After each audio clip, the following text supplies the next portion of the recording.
Boa tarde a todas as pessoas presentes aqui nessa 19ª edição do Evento de Educação em Química, o nosso EVEC, com o tema Formação de Pesquisadores em Educação em Química.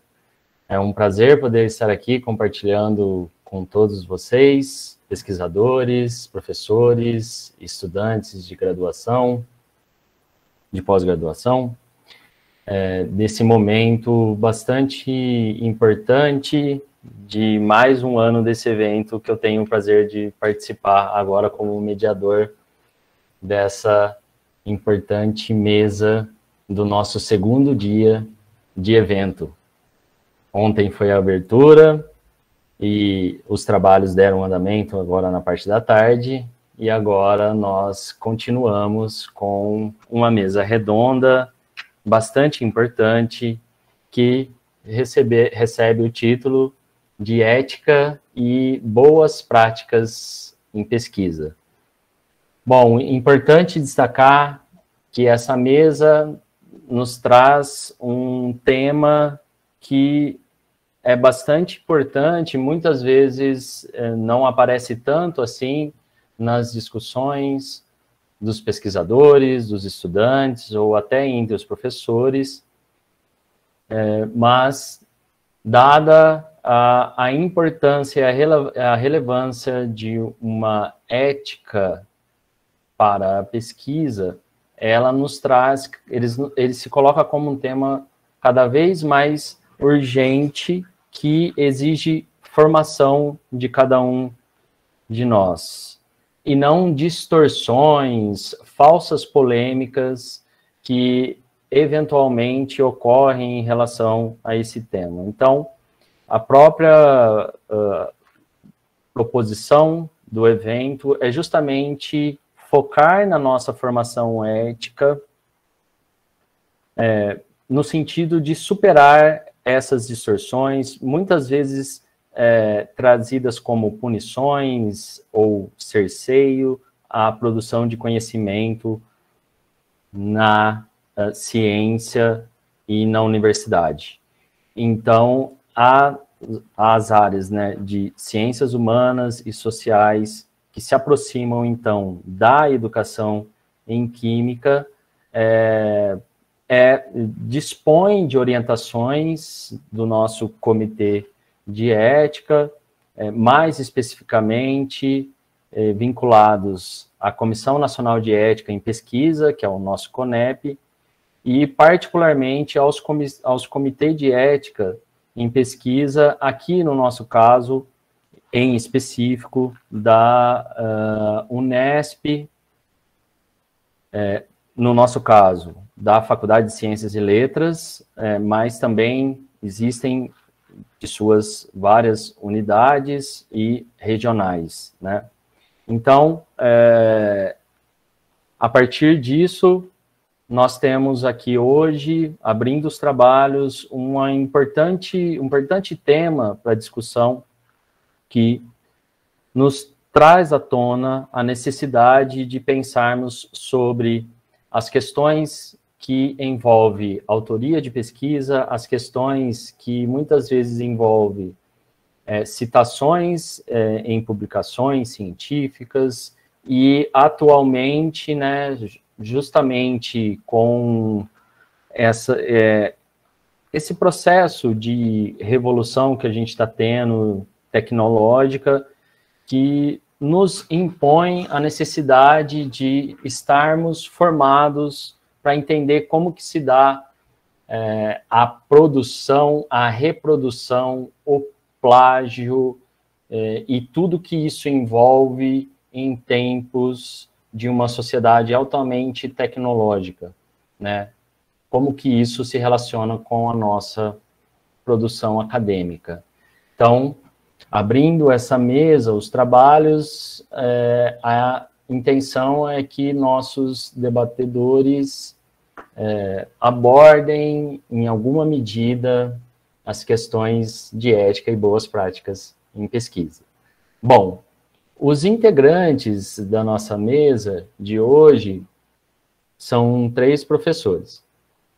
Nós temos, então, aqui participando conosco o professor José Augusto Guimarães, graduado em Biblioteconomia pela Unesp, mestre e doutor em Ciência da Computação pela USP e possui livre docência em Análise Documentária pela Unesp. Realizou estágio pós-doutoral na Universidade Carlos III de Madrid, é professor titular do Departamento de Ciência da Informação da Unesp de Marília. Tem experiência na área de Ciência da Informação, com ênfase em Organização da Informação, atuando principalmente nos seguintes temas: análise documental, organização do conhecimento, epistemologia da ciência, da informação, ética profissional em ciência da informação e documentação jurídica, e atua como escritor das Propetips, que inclusive são os temas que têm a ver com os temas que serão abordados nessa mesa de hoje, né? A professora doutora Tatiana Noronha de Souza é minha colega aqui do Departamento de Educação da Faculdade de Ciências e Letras da Unesp de Araraquara. Ela é pedagoga com mestrado em psicóloga pela USP e tem doutorado em Educação Escolar pela Unesp. Ela atua como orientadora de mestrado no programa de pós-graduação em Planejamento de Análise de Políticas Públicas da Unesp de Franca e do programa de pós-graduação Interunidades em Ensino e Processos Formativos da Unesp, Rio Preto, Ilha Solteira, Jaboticabal. Atualmente é também membro do Conselho de Ética em Pesquisa com Seres Humanos aqui da nossa unidade, da FCLAR.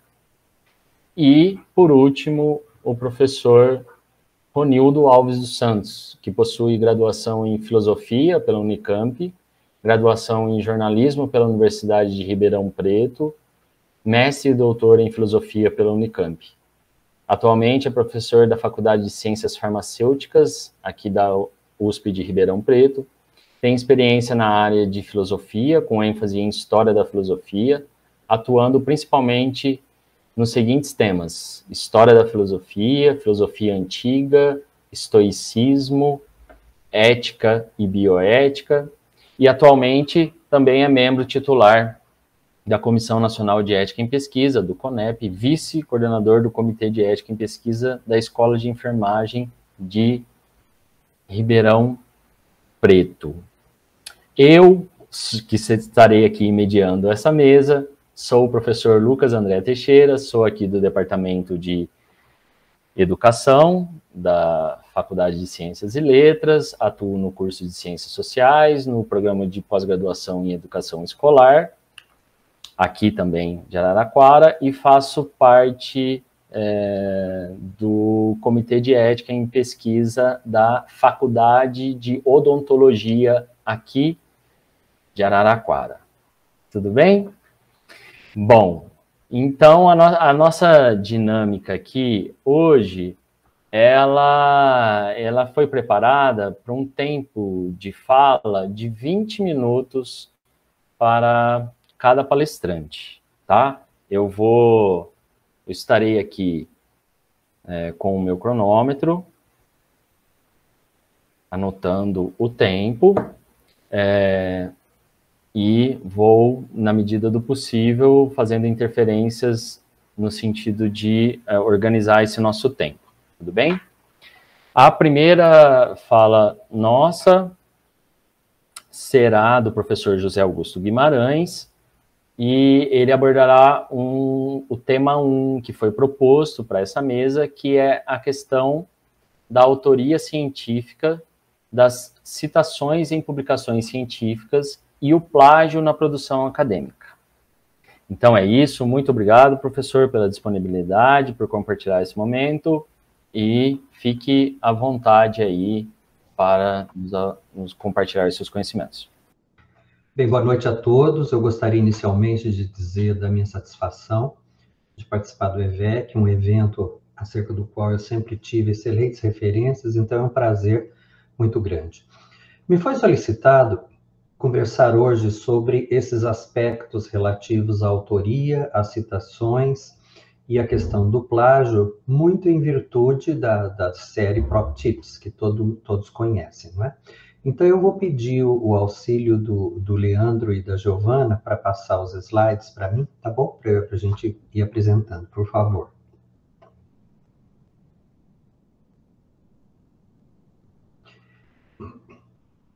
Bem, eu sou professor aposentado, continuo como docente permanente do programa de Ciência da Informação e na Pró-Reitoria de Pesquisa hoje, na gestão anterior eu era assessor da Pró-Reitoria e hoje eu integro a Comissão de Integridade e Pesquisa. Próximo, por favor. Bom, primeira questão, autoria científica, não é? Fala-se muito em autoria, mas poucas vezes a gente tem condições de refletir efetivamente no que consiste a autoria científica, ou seja, a autoria da produção científica. Quando nós falamos de produção científica, obviamente estamos falando de artigos de periódico, capítulos de livros, etc. E o que seria a autoria desse tipo de publicação? Considera-se autor aqueles que contribuem efetivamente, tanto em termos intelectuais quanto em termos materiais, para a construção daquele determinado artigo, daquele determinado texto científico. E essa autoria, por sua vez, ela pode ser única, que é uma tradição, digamos, muito maior nas ciências humanas e sociais, embora hoje a coisa já mude um pouquinho, e a autoria múltipla, que é muito mais inerente às ciências exatas e biológicas por conta das grandes equipes de pesquisa. Mas essas tradições, elas vêm ao longo do tempo se modificando. O próximo, por favor. Bom, uma primeira questão que nós devemos pensar é nós não confundirmos o que é autoria em um projeto e autoria em uma produção científica, que às vezes eu noto que há uma certa confusão. As pessoas acham que o simples fato de a pessoa ser integrante de um projeto e participar das ações em laboratório, isso já dá a ela necessariamente ao status, a condição de coautor do paper daquela pesquisa. Ora, uma coisa é a pesquisa realizada, outra coisa é o paper que relata, que descreve, que reflete sobre aquela pesquisa. Ou seja, é um trabalho de construção intelectual que é um tanto diferente do trabalho da construção do experimento em si. Então, aqui nós precisamos separar muito bem quem participa do experimento e quem participa efetivamente do paper. Não é? Porque o paper, o que ele é? Ele é uma conjunção de reflexões. E aí eu chego a pensar que é possível nós termos um projeto de pesquisa com 100 participantes. Mas aí eu fico perguntando, será possível que um paper com 10 páginas, por exemplo, ele tenha sido elaborado por 100 autores? Então, essa é uma reflexão que a gente precisa colocar para separar muito bem o que é a produção da pesquisa e o que é a produção da literatura que decorre da pesquisa. Muitos falam, mas uma é consequência da outra, mas não é uma consequência necessária. Então, essa é uma primeira reflexão que eu trago. O próximo, por favor. Bom, então, como eu disse a vocês, né, a gente tem... E como que eu distingo essa autoria? Não é? Eu acho que é muito importante. Aqui no Brasil, infelizmente, a gente não tem muito essa prática. Nos países de língua inglesa, isso é muito mais comum, né? Os reconhecimentos, os agradecimentos, os acknowledgements. Né? Então, aqui no Brasil, simplesmente, muitas vezes se coloca todo mundo como coautor, quando muitos deles seriam objetos de quê? De reconhecimento, de agradecimento. Agradecimento porque deu um suporte moral, porque deu um suporte financeiro. É como quando nós agradecemos, nós colocamos um acknowledgement para a FAPESP, processo tal que financiou aquele projeto, não é? Ou para uma instituição que emprestou um equipamento. Não é? Quando há um trabalho de tradução, quando há um trabalho de revisão linguística, etc., esses são casos de agradecimentos, que é muito importante nós não confundirmos isso com autoria. O Blaise Cronin, que é um professor da Universidade de Indiana, lá nos Estados Unidos, né? Ele define muito bem essa questão do acknowledgement, e que aqui no Brasil a gente ainda não acordou para a importância disso. E muitos autores, inclusive, eles são muito reconhecidos pelo fato de receberem muitos acknowledgements. Existem até métricas para isso, né? Então, receber um crédito como uma forma de reconhecimento mais do que de autoria indica que essa pessoa ou organização não teve uma atuação direta na produção daquele trabalho, daquele paper, mas contribuiu com o financiamento, com uma avaliação crítica, né, com incentivo aos autores, né? Existem vários sistemas que classificam esses reconhecimentos. O próximo, por favor. Bom, quando se fala em autoria, principalmente na autoria múltipla, uma questão que sempre se coloca, as pessoas sempre me perguntam, Zé Augusto, como é que nós vamos ordenar esses autores? E aqui é muito importante a gente ter claro qual é a tradição daquela área e, mais ainda, qual é a tradição daquela revista à qual eu vou submeter o artigo. Há revistas que nas instruções para os autores colocam isso, e se não colocar nada, não há problema nenhum de se escrever ao editor responsável e perguntar qual é o critério de ordem de autoria. Tanto que existem casos em que se tem a ordem alfabética de autores, via de regra, a ordem de alfabética de autores por prenome ou por sobrenome ocorre quando a cota de colaboração intelectual de cada um é igual, então não daria para dizer quem é o mais importante. Existe aquela atribuição de autoria por grau de participação. Seja crescente colocando-se em primeiro lugar aqueles que tiveram o trabalho mais operacional daquele paper, e, por último, os que tiveram um trabalho mais intelectual daquele paper, pode ser, por exemplo, um orientador, etc., ou vice-versa. Quando, por exemplo, eu vou dar um exemplo meu, por exemplo. Muitas vezes, eu participo de um trabalho, o aluno é me orientando, por exemplo, de doutorado, ele fala, Zé Augusto, estou pensando em fazer tal trabalho assim, assim, assim, ou a gente publicar um artigo, o que você acha? Falei, tá bom, mande o que você pensou, e aí, em cima disso, eu vou escrever a minha contribuição. Tá. Nesse caso, nitidamente, ele é o primeiro autor. Por quê? Porque a ideia foi dele, que o trabalho foi dele, tá? E eu colaborei com uma parte, escrevi uma parte, mas a ideia foi dele. Existem outros casos, como, por exemplo, quando a minha pesquisa, ela tem digamos assim, uma intersecção com alguma coisa de um aluno meu. Então, eu posso chegar, tenho uma ideia de um artigo, faço uma revisão de literatura, chego para o aluno e falo, olha, eu pensei em fazer isso, isso, isso, eu já tenho isso aqui tudo pronto, o que você acha de você se incumbir dessa parte? Então, nesse caso, eu sou o primeiro autor. Tá? Então, é muito importante a gente ter essa clareza, tanto que há revistas que, quando são submetidos os artigos, elas pedem para ser dito exatamente cada autor que tipo de atuação teve. E aqui existe uma figura muito importante, que é o corresponding author, né? O autor correspondente. É aquele autor com o qual a revista manterá a correspondência, enviará os pareceres, a submissão vai ser feita por meio dele. Né? Então, a escolha do autor correspondente é muito importante. Não precisa ser o autor predominante do trabalho. O autor correspondente é aquele que vai ter maior facilidade de interação com o corpo editorial da revista. O próximo, por favor. E aí vem a questão da coautoria. Né? Hoje em dia, a coautoria ela está num crescente, né?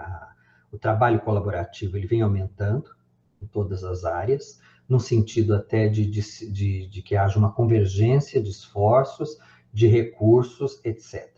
Agora, é importante que ela seja utilizada no sentido de refletir uma colaboração, porque muitas vezes a gente percebe aquelas coautorias imensas que existem simplesmente para aumentar os índices de produtividade dos pesquisadores, né? Todos nós somos pressionados a publicar muito, né? Então eu brinco com os meus alunos, eu falo que é aquela coautoria chamada alavanca Lattes, né? Então, em que eu junto um grupo de 5, cada hora um escreve um artigo e põe o nome de todo mundo. Então, essa é uma coisa que a gente tem que tomar muito cuidado.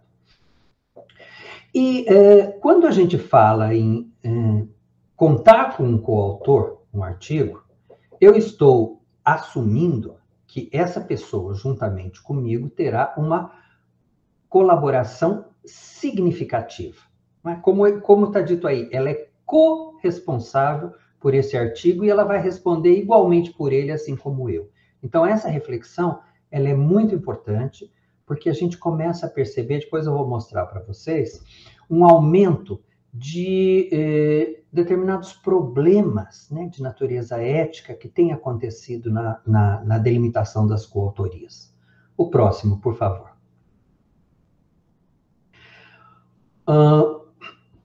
Lembrando que esse artigo, não é, como ele é um trabalho de convergência para um produto final, é muito importante que se defina no âmbito do artigo, né, qual é o papel de cada um nessa construção.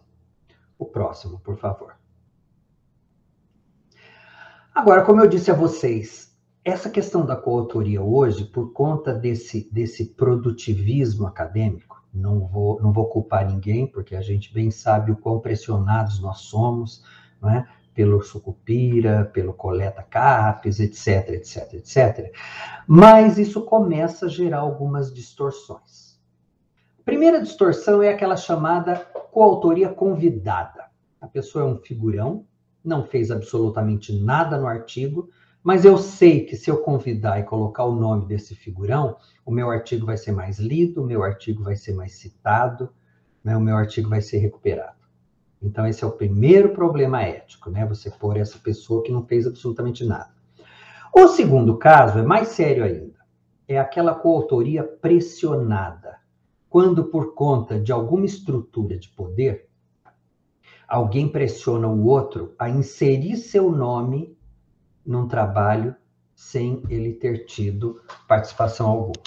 Eu vou lhes contar um caso. Quando eu estava na pró-reitoria, por conta das PropTips, eu recebia muitas dúvidas. E uma vez eu recebi uma consulta de um doutorando que estava fazendo o seu doutorado na Europa, um bolsa, acho que da FAPESP, e além da pesquisa de doutorado, era um doutorado sanduíche, ele e o seu supervisor, lá nesse país da Europa, descobriram um outro tema e resolveram escrever juntos sobre esse outro tema que não tinha nada a ver com o tema da tese.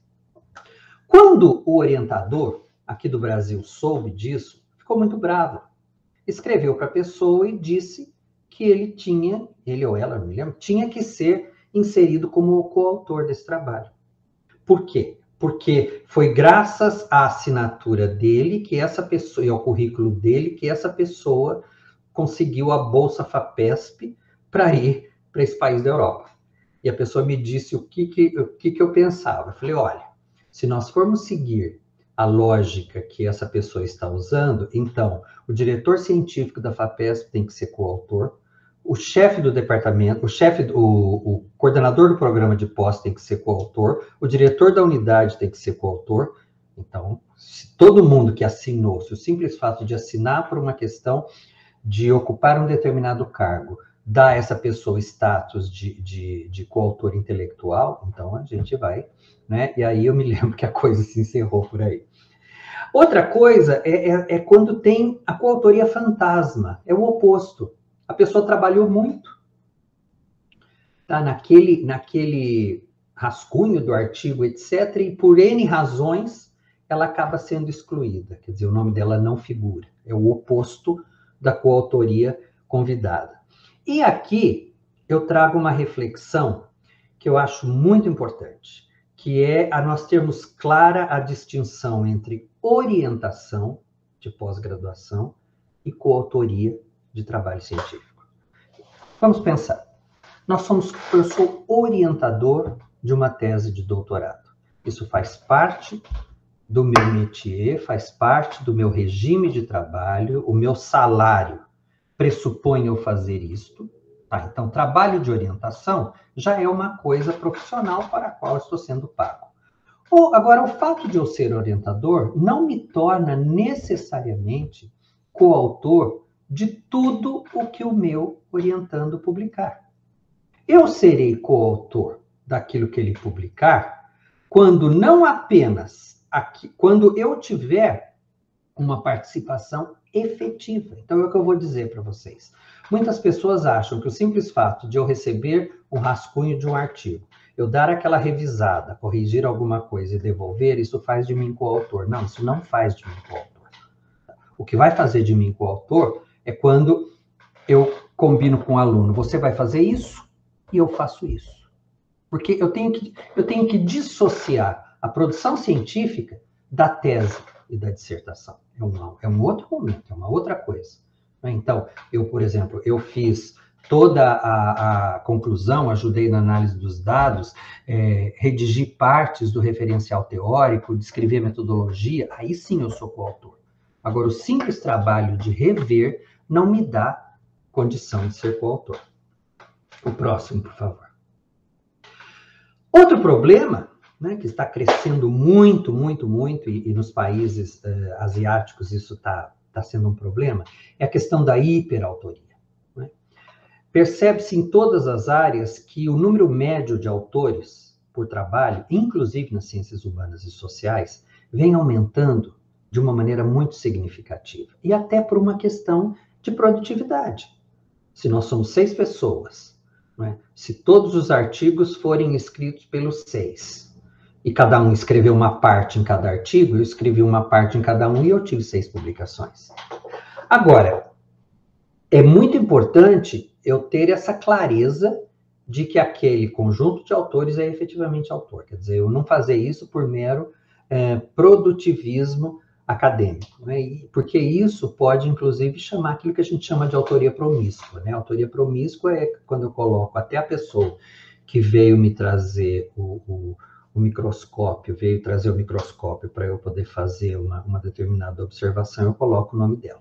Né? Então, isso é uma coisa que a gente tem que pensar com muita parcimônia, né? Porque eu acho que tem um valor ético envolvido aí muito sério. O próximo, por favor. 2 outros problemas que a gente percebe na questão da autoria é a chamada autoria requentada e o patchwork paper. Autoria requentada é quando, e sempre tendo por mote o produtivismo acadêmico, quando o mesmo trabalho gera vários. Então, eu fiz uma publicação, aí eu mudo o título, dou uma maquiada no resumo, mexo na conclusão, mando para outra revista e publico. Quer dizer, isso chama de autoria requentada, né? Quando você, a mesma produção intelectual, você faz um spread, né? Você manda para tudo que é lugar. E o patchwork paper é aquele quando eu vou pegando a minha produção, pego um pedacinho daqui do que eu escrevi, outro pedacinho daqui, outro pedacinho daqui, outro pedacinho daqui, reconstruo e faço um outro trabalho. Quer dizer, ele não tem uma gênese propriamente. Então, ele é um patchwork. São 2 cuidados que a gente tem que tomar quando a gente se sente pressionado nessa questão da produção acadêmica. Próximo, por favor. E aí nós entramos na questão das citações, né? Todos nós, quando escrevemos, temos que nos fundamentar. E para nós nos fundamentarmos, nós vamos nos valer de referenciais balizados pela literatura. Então, a primeira coisa, quem citar? Eu sempre digo para os meus alunos, eu sou quem eu cito. Quando eu vou para uma banca de mestrado, doutorado, a primeira coisa que eu leio são as referências, para ver de onde a pessoa partiu, onde a pessoa está se baseando, se aquele conjunto de referências conversa entre si, se tem um descompasso de nível de abordagem, etc. Não é? Então, é muito importante saber o quanto de autoridade científica tem quem eu estou citando. Não é? Uma coisa é eu fazer uma afirmação com base em alguém seminal na área. Outra coisa é eu fazer uma afirmação com base em um ilustre desconhecido. Então, tudo isso eu tenho que ponderar. Quando citar? Via de regra, eu vou fazer as citações na revisão de literatura, que é onde eu vou dizer de onde eu parti, onde eu estou me calçando, e, em alguns casos, na metodologia, quando eu me valho de um referencial teórico já sedimentado e construído por outras pessoas. Agora, o mais importante, como citar? O primeiro tipo, e aqui eu estou colocando em ordem de complexidade, de maturidade, né? O tipo mais preliminar é o que eu chamo de citação direta. Quando eu transcrevo simplesmente as palavras daquele autor. Eu abro, coloco em margem pendente e cito ipsis literis. Via de regra, tá? A citação literal, ela vai, ao longo do tempo, ela vai diminuindo, conforme eu vou avançando na maturidade acadêmica, porque eu começo a interpretar o que as pessoas dizem. Então, aí eu posso ter a chamada paráfrase individual. Paráfrase individual é quando eu faço um enunciado, tá? Calcado na ideia de alguém, não é escrever com outras palavras, viu, gente? Eu vou sintetizar aquela ideia e vou dizer, essa ideia pertence a outra pessoa. E a forma de citação mais complexa e mais sofisticada, e que demonstra mais maturidade do pesquisador, é a paráfrase coletiva. Quando eu reúno um conjunto de autores, sintetizo o que esse conjunto de autores pensa e depois, entre parênteses, coloco todos aqueles autores. Isso demonstra que os autores do trabalho tiveram efetivamente uma reflexão em um cotejo. E a próxima, por favor. Questão das autocitações, né? Via de regra, né, recomenda-se que não haja mais que 10% de autocitações. Por quê? Se eu tenho autocitação demais, meu trabalho é circular, eu não arejo. Se eu não tenho também nenhuma autocitação, tá, isso vai mostrar que talvez eu tenha partido do zero. Então, é conveniente, se eu tiver um trabalho anterior, eu citá-lo, mas sempre com parcimônia, né? No caso da Unesp, quando eu era da comissão de rankings, a gente percebeu um índice de autocitação muito maior do que o recomendável. O próximo, por favor. E, por último, o plágio. Quando eu falo em plágio, eu tenho que pensar em dois tipos de direitos ligados à autoria. O direito moral, o direito que eu tenho de ser reconhecido como autor daquele texto, daquela ideia. E quando eu me aproprio de alguém e coloco o meu nome, eu estou roubando, eu estou furtando a produção intelectual de alguém. E o direito patrimonial, que aqui no Brasil não é tanto, mas no exterior é o direito ao copyright, né? O direito de receber direitos autorais pela venda daquela publicação. Nós temos o plágio total, que é o plágio descarado, vamos dizer assim, quando se transcreve ipsis literis todo um texto sem dizer de quem é. O plágio maquiado é aquele quando eu mudo o verbo, eu mudo alguma coisinha. O plágio conceitual, quando eu lanço uma ideia, como se ela fosse minha, e essa ideia já foi lançada por alguém. E a questão do autoplágio. A questão do autoplágio não é um problema tão sério como o plágio, porque muitas vezes eu sou obrigado a me reportar a questões que eu discuti anteriormente. Agora, obviamente, que é sempre ideal eu me autocitar, porque aí eu mostro que nesse caso, que essa reflexão não nasceu do nada. E existem algumas ferramentas que as revistas usam, por exemplo, para detectar o plágio, né? Então, o Turnitin, o Check for Plagiarism, o Plagiarism Detect, o Viper, e uma série de outras ferramentas. Bem, de forma geral, eu peço para passar a próxima transparência. Aqui eu trouxe algumas referências que eu gostaria de deixar à disposição de vocês sobre esses temas, tá? E dizer que eu agradeço muito o convite e estou à disposição para as perguntas que surgirem. Muito obrigado. Muito obrigado, professor José Augusto, pela fala bastante clara, precisa, com certeza trouxe várias contribuições que serão posteriormente retomadas aqui nas questões. Agora nós passaremos para o próximo tema, que é o tema 2, Comitê de Ética em Pesquisa e a Ética na Pesquisa em âmbito regional, que é a fala da professora Tatiana Noronha de Souza. Por favor, professora, seja bem-vinda. Obrigada, professor Lucas. Eu queria agradecer, então, a comissão organizadora pelo convite, cumprimentar os participantes do evento, o professor Lucas, professor Ronildo e professor José Augusto, tá, pela oportunidade. Bom, deixa eu projetar aqui.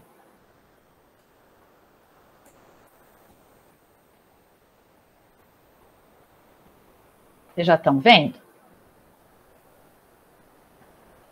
Oi? Sim. Ah, tá. É porque agora eu não vejo vocês, né? Então, vamos lá. Vocês me deram um desafio quando colocaram, né, Comitê de Ética em Pesquisa e a pesquisa em âmbito regional.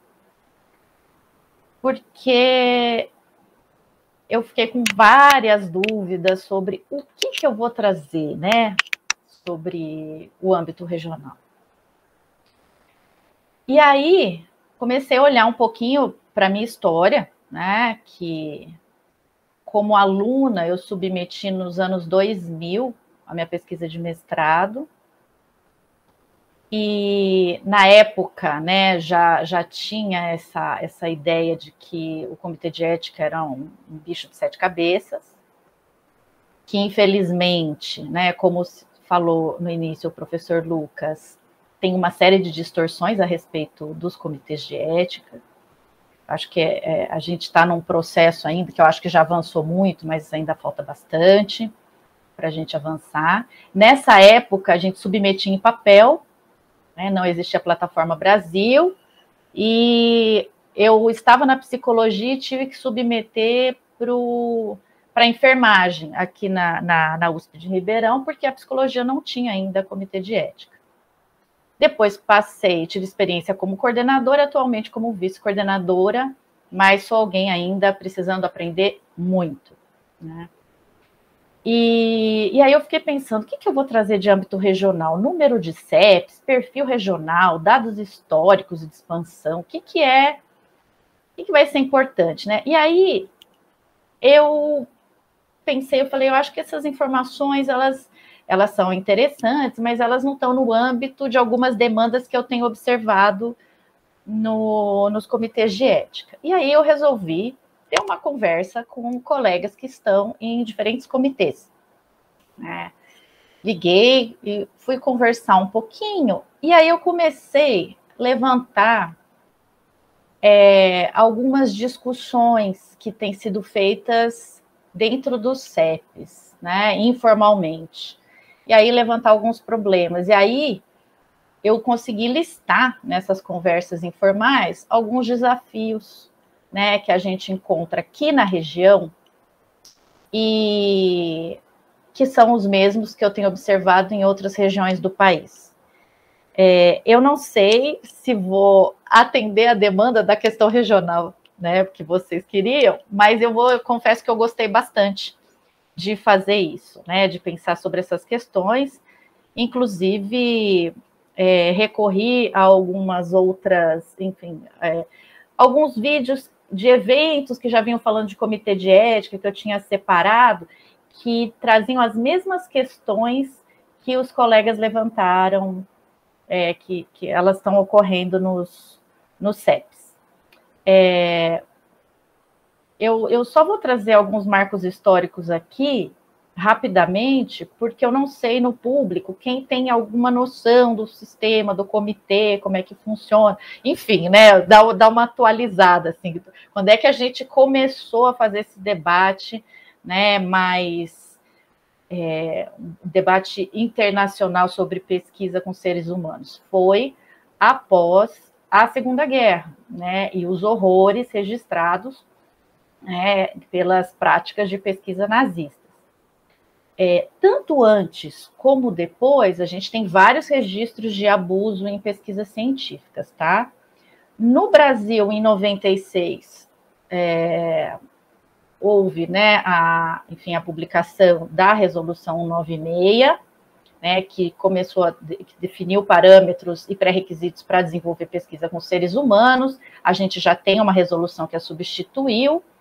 A gente teve a instituição do sistema CEP-CONEP, né? Nesse quesito, o professor Ronildo, né, tem muito mais experiência e conhecimento do que eu, mas basicamente o sistema vai ter por objetivo proteger os participantes de pesquisa, né, das pesquisas em desenvolvimento no Brasil. Eu levantei também o que eu entendo como marco, que foi a criação da Plataforma Brasil, que uma das primeiras etapas iniciou em 2009, se eu não me engano foi 2011 ou 2013, não sei agora, quando ela já, enfim, né, ficou mais ou menos com o perfil que ela tem hoje. A CONEP já vem sinalizando que vai realizar mudanças, e a Resolução 510, que é resultado, enfim, de muita discussão, e com as normas aplicáveis às pesquisas de ciências humanas e sociais, né? Ou das metodologias que utilizam, das pesquisas que utilizam as metodologias de ciências humanas e sociais, mesmo que ocorram em outros campos, tá? Rapidamente, pessoal, eu já vou trazer uma afirmação que em mais de um CEP a gente escuta, né? Então, eu faço pesquisa com seres humanos e não seres humanos. Ali faltou uma palavra. E aí, o que acontece? A gente ainda observa muita resistência de colegas em compreender a importância de nós, das ciências humanas, submetermos os projetos para avaliação ética. Eu trouxe 2 exemplos, né, que foi o estudo de Milgram, em 61, que inspirou o experimento de aprisionamento de Stanford, em 71, que de pesquisas do campo da psicologia, que estão digamos assim, na história das grandes violações de direitos e da integridade, né, dos participantes. Por conta do tempo, eu não vou entrar, né, nas características dessas pesquisas, mas vocês podem encontrar na internet muita publicação séria sobre esses 2 experimentos. Então, a gente precisa entender que as nossas coletas de dados, dependendo do campo, dependendo da forma, elas vão poder ser gatilhos para traumas, para voltarem alguns traumas, reaparecerem, enfim, que a gente não consegue prever. Assim como a organização e apresentação dos dados podem gerar diferentes consequências. E esse processo de compreensão, né, da comunidade do campo das ciências humanas e sociais sobre isso é um processo educativo que vai levar um tempo para, enfim, né, para a gente, acho que já avançou, mas a gente ainda tem muito a avançar. Então, algumas questões que eu levantei junto aos CEPs aqui da região foram as críticas aos CEPs dentro das faculdades, que acaba personalizando as críticas em cima dos relatores, né? Então, dizendo que a pessoa foi muito preciosista, né? Como é que a gente, né? Como é que vai, enfim, pegar em determinados pontos, ou às vezes da linguagem do termo de consentimento. E quando a gente olha para o material, a gente percebe que muitos pesquisadores desconhecem o fato que o CEP avalia com base nas legislações instituídas pela CONEP, né? E o foco deve ser na proteção dos participantes da pesquisa. Então, a gente não deve criar a CONEP, inclusive, ela é muito objetiva em relação a isso, entre o que avaliar nas pesquisas. Então, se eu pedir formas de ressarcimento do participante, ou de acompanhamento, né, ou de levantar os riscos, o que vai fazer para minimizar os riscos, não sou eu, como relatora, que decidi fazer essa avaliação. A gente tem toda uma legislação que estabelece o que tem que ser avaliado, né? Há muita crítica que o sistema CEP-CONEP nasceu do Conselho Nacional de Saúde. Em geral, isso mesmo que a gente já tenha avançado muito para avaliar as pesquisas na área de humanas e sociais, a gente percebe ainda uma insistência de que essas exigências elas devem ser restritas ao campo da saúde. Alguns docentes também têm questionado os colegas sobre ter que passar por comitê de ética, né, a própria pesquisa. Na verdade, até o momento, né, eu tenho registro que não existe nenhuma obrigação de passar as pesquisas por um comitê de ética. A gente está num processo de conscientização dos pesquisadores. As revistas, algumas revistas exigem, né, eu acho que já está, o número de revistas, inclusive, vem aumentando, elas exigem que tenha passado por um comitê de ética. Então, há também às vezes, algumas confusões feitas em relação à necessidade de submissão. E alguns membros relatam diferentes tipos de agressão, né, que às vezes vistas por e-mail ou mesmo por, né, discussão com professores que tiveram os trabalhos com pendência, né? Um outro ponto que a gente levantou é o fato as pessoas discutem que as pesquisas são avaliadas por pessoas que não são formadas na área de pesquisas qualitativas ou que utilizam, né, as metodologias de ciências humanas e sociais. Primeira coisa que eu acho que é importante trazer... eu errei a data, que é 2016 a 510, viu, gente? Perdão.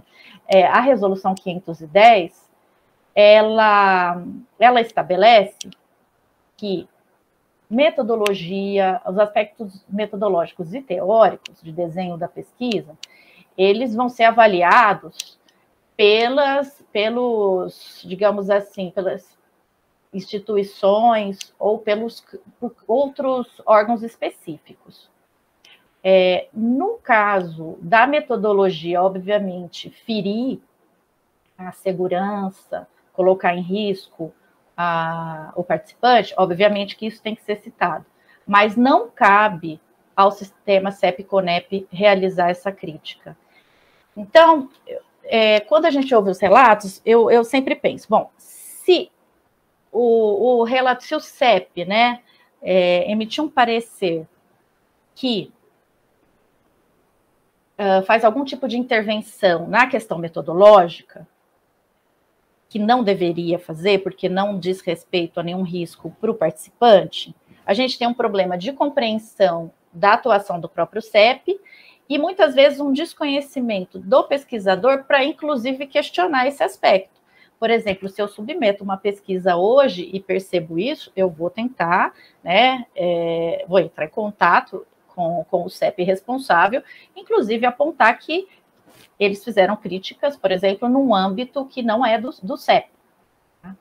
Então, isso vai se avançando de diferentes formas. Por quê? Quando você olha também a composição dos CEPs, as resoluções, desde a resolução 196, né, que já foi revogada, elas determinam que o colegiado ele tem que ter equilíbrio de áreas, inclusive de representantes por gênero, né? Balanceada por gênero. Então, se a gente tem um CEP que tem 100% de profissionais de uma área só, a gente precisa entender o que aconteceu, né? A própria CONEP avalia isso, tanto nas avaliações sistemáticas quanto na autorização. Então, o sistema, ele procura dar o equilíbrio para as áreas e atender, né? Se um CEP não está, digamos assim, respondendo a essa exigência, Isso não é problema do processo de submissão ética, é um problema do CEP local. E a resolução 510 também coloca que deve ser estimulado o ingresso de pesquisadores e demais profissionais atuantes em ciências humanas e sociais. E os colegas vêm relatando a dificuldade de encontrar, os colegas do CEPs, de encontrar pessoas para participarem também, né? Muitas vezes eu imagino que um CEP não consegue dar equilíbrio nas suas áreas porque as pessoas simplesmente não querem participar. Inclusive pelas razões, eu acho que foi o professor Lucas que falou, né? Que é um trabalho difícil, não é um trabalho remunerado, é um trabalho que faz parte da nossa atividade dentro da universidade, mas ele exige horas de trabalho. Principalmente dependendo das demandas. A gente também verifica que muitas pessoas, né, alegam que a gente, né, que no Brasil a gente copia, né, de documentos estrangeiros, mas a gente tem que entender que o Brasil é signatário de uma série de acordos, né, relacionados à ética e pesquisa, Brasil, América Latina. Então, assim como a gente estabelece diferentes legislações no Brasil, que são oriundas de acordos internacionais, isso também tem influência, né? Uma outra questão crítica que a gente levanta, que muitas vezes é apontada, que a pesquisa qualitativa não é exclusividade das ciências humanas e sociais, mas a CONEP nunca fez essa defesa, né? Em várias formações a gente ouve que são pesquisas que utilizam metodologias das ciências humanas e sociais, né? A outra crítica, que a Plataforma Brasil foi pensada para ciências biomédicas e não se adequa às pesquisas em ciências humanas e sociais. Eu acho que, em parte, isso, né, procede, por isso que a gente já vem discutindo em diferentes momentos, né, a necessidade de ajustes. Só que a gente tem que entender também que, a partir da publicação da Resolução 510, a gente teve, né, o golpe parlamentar, a instabilidade de governos, ausência de recursos e pandemia. Então, fica muito difícil a gente... Como é que eu posso dizer? Fica muito difícil, eu acho, a gente exigir tão rapidamente a gente, né, vai conseguir, que tão rapidamente a gente vai conseguir fazer essa transformação. Talvez o professor Ronildo tenha essas informações para passar sobre a possível transformação, né, da plataforma, mas nesses últimos anos, né, eu imagino que tenha sido muito difícil, especialmente os últimos 2 anos. Né.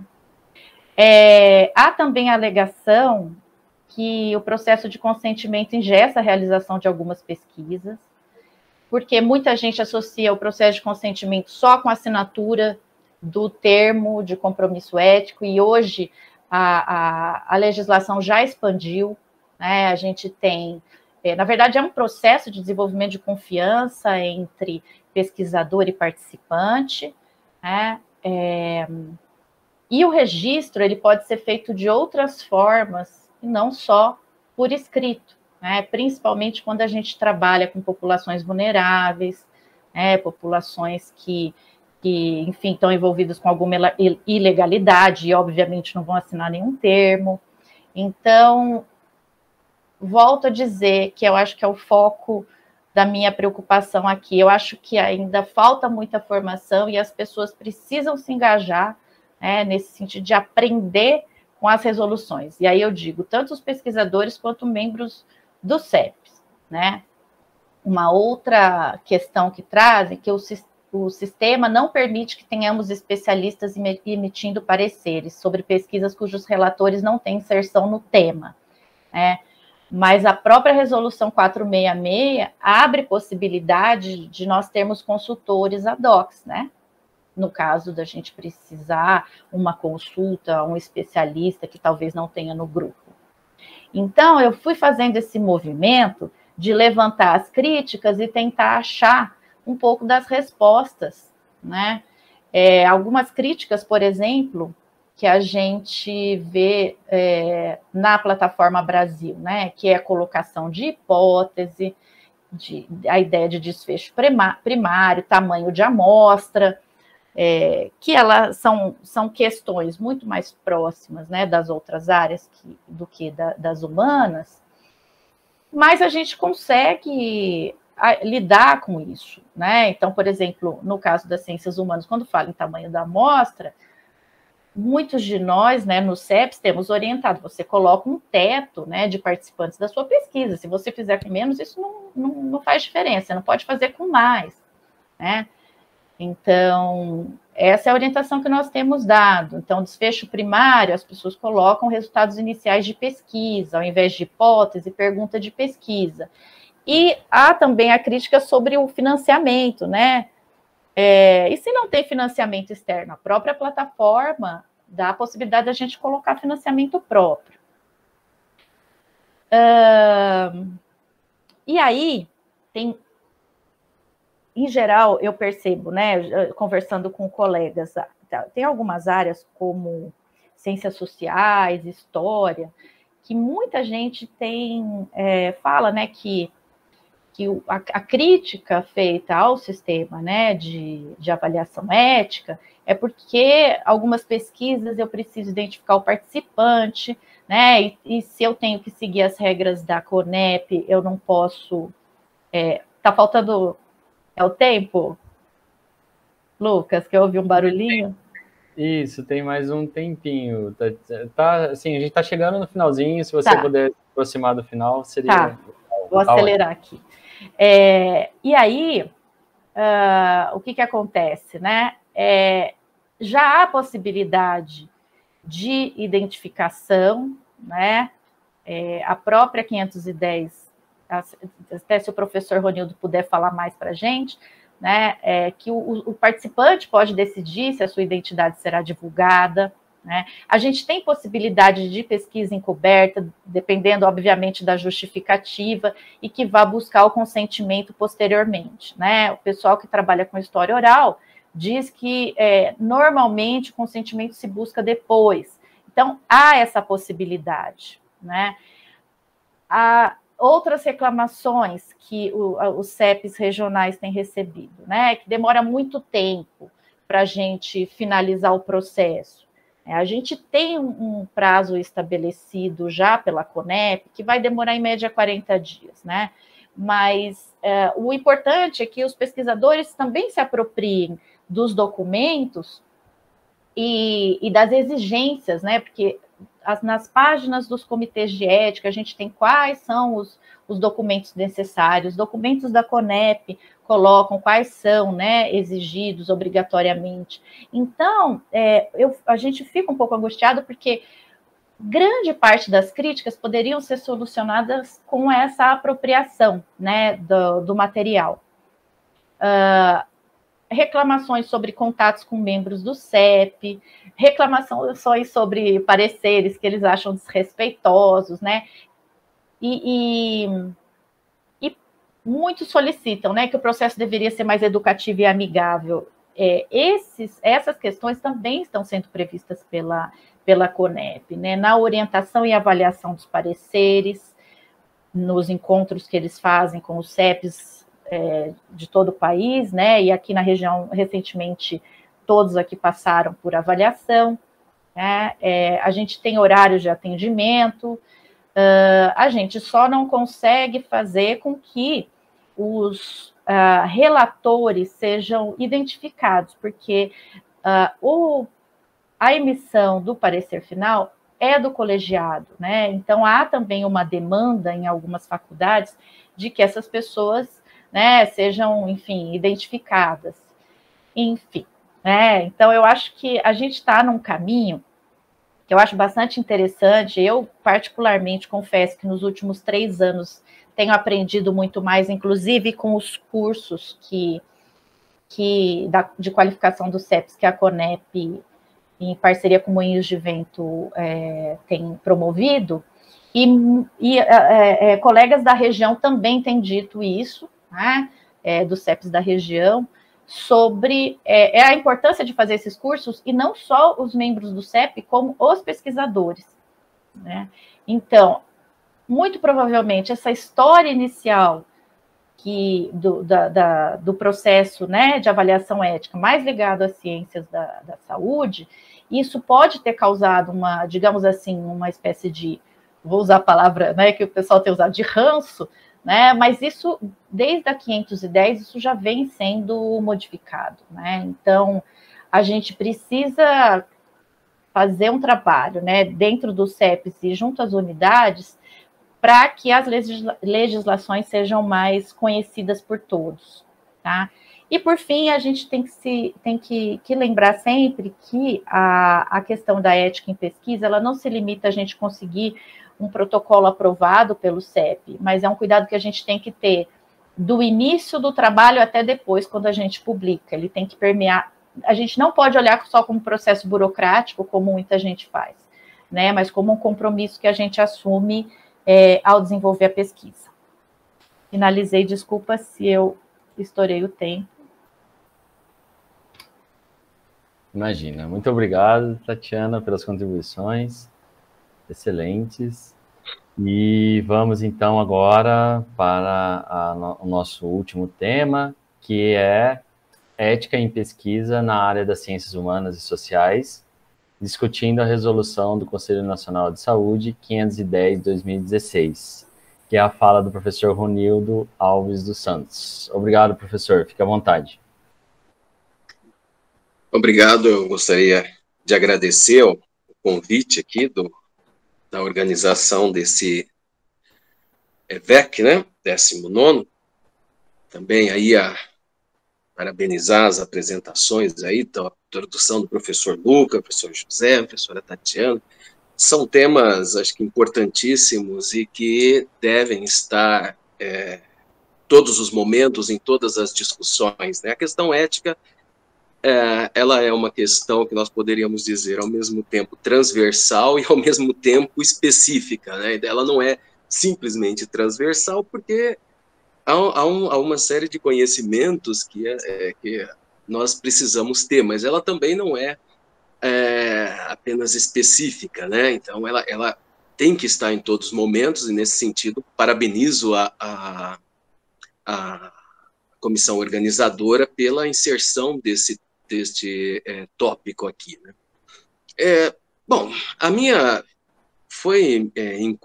eu fui incumbido de falar um pouco sobre a resolução 510. Acho que a professora Tatiana já trouxe bastante coisa, que eu acho que sobre a 510 nós podemos fazer uma questão de uma discussão histórica aqui, um pouco sobre essa questão de pesquisa na área de ciências humanas e sociais, envolvendo seres humanos.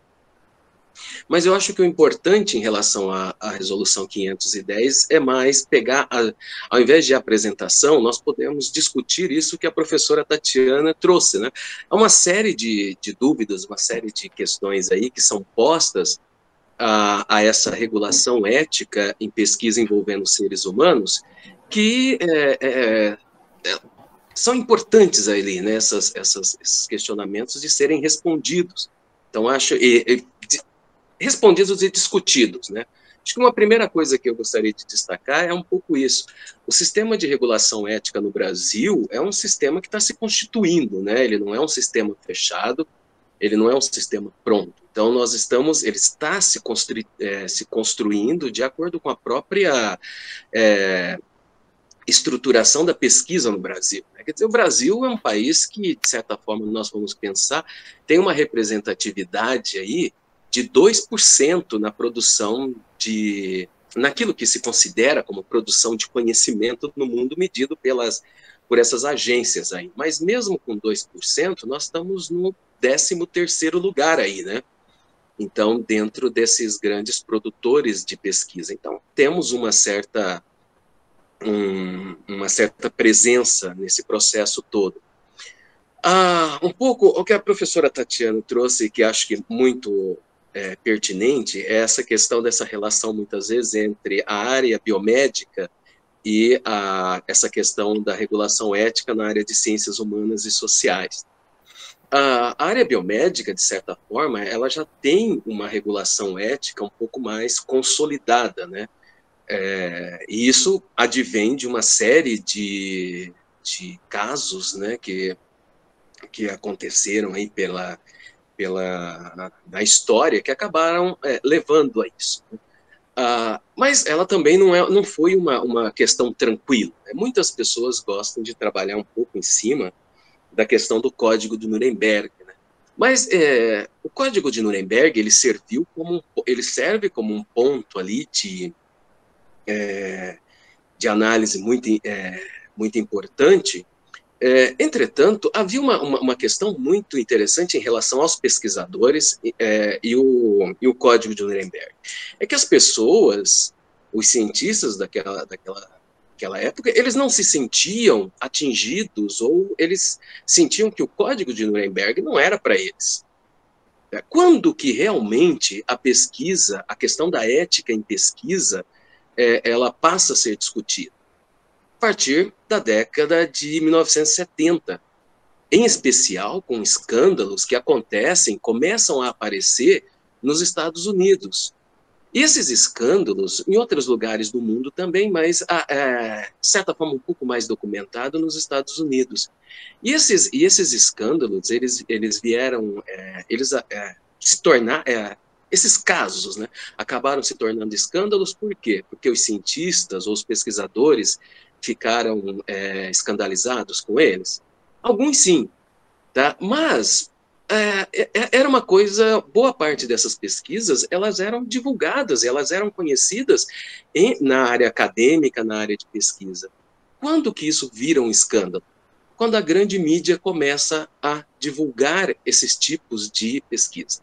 Talvez o grande exemplo disso foi na década de 1970, aquele sobre o estudo com negros sifilítico de Tuskegee, né, que era um estudo que já estava basicamente desde da década ali de 1930, se não estou enganado, e até 1970 ele continuava em vigência, com negros não tratados, né, de sífilis. Tá. Quando isso virou um escândalo, o pesquisador principal, uma das coisas dele foi: olha, isso nunca foi segredo. Isso foi publicado, já vários artigos sobre isso, né? Quer dizer, para eles, você ficar 40 anos ali sem tratar as pessoas, fazendo uma pesquisa sem tratar as pessoas, fazia parte do processo. Tá? Tem um filme que acho que a pessoa coloca aí, que é aquela Miss Davis Boyd, acho que foi traduzido para o Brasil como Cobaias, né, que conta muito essa questão essa história. E tem uma cena que é fenomenal, que é quando o médico, principalmente o médico negro, vai discutir com representantes do governo ali a questão da pesquisa. E ele vai dizer: não, mas essa pesquisa já foi feita na Europa lá e mostrou que não havia uma consequência, já tinha os resultados prontos. E aí a questão foi: pá, mas não foi feita com negros. E olha que coisa, beleza, mas hoje você tem um tratamento. Não, mas veja, é uma forma de você conseguir dados puros. Para essas pessoas, isso era uma forma de pesquisa. E muitas vezes o próprio médico negro no processo vai dizer o seguinte: bom, a pesquisa talvez fosse uma forma realmente de proteger ali, ou acabar com esse preconceito contra o negro, mostrando que não havia diferença entre essa doença nos brancos e nos negros, né? Mas tá, e isso quando isso é publicado no New York Times em 1970, gera uma comoção muito grande. E isso agora, acho que foi o governo, se não me engano, foi o governo Obama que acabou pedindo desculpa àqueles que sobraram dessa pesquisa. E isso eu estou jogando, gente, para uma pesquisa que é da área biomédica. Tá? E isso levou, basicamente, na década de 1970, o governo americano a estruturar toda a montar uma comissão para estabelecer algumas regras, alguns princípios básicos para pesquisa envolvendo seres humanos nos Estados Unidos. Isso vai dar o relatório Belmont lá, que vai sair quem vai ser o coordenador ali vai ser o Bechamps, né? Que vai publicar logo, o Tom Bechamps, que vai publicar logo em seguida um outro clássico de ética na área biomédica, que é aquele Princípios de Ética Biomédica. Tá, por que eu estou falando tudo isso? Porque essa questão, muitas vezes, isso está um pouco consolidado na área de biomédicas, e também porque é bem invasivo. Agora, se nós formos pensar hoje numa questão de uma regulação ética para a área de ciências humanas e sociais, é o mesmo processo. Por quê? Porque, não, eu não vou fazer mal a ninguém, né? Eu não quero fazer mal a ninguém, eu não me sinto nesse.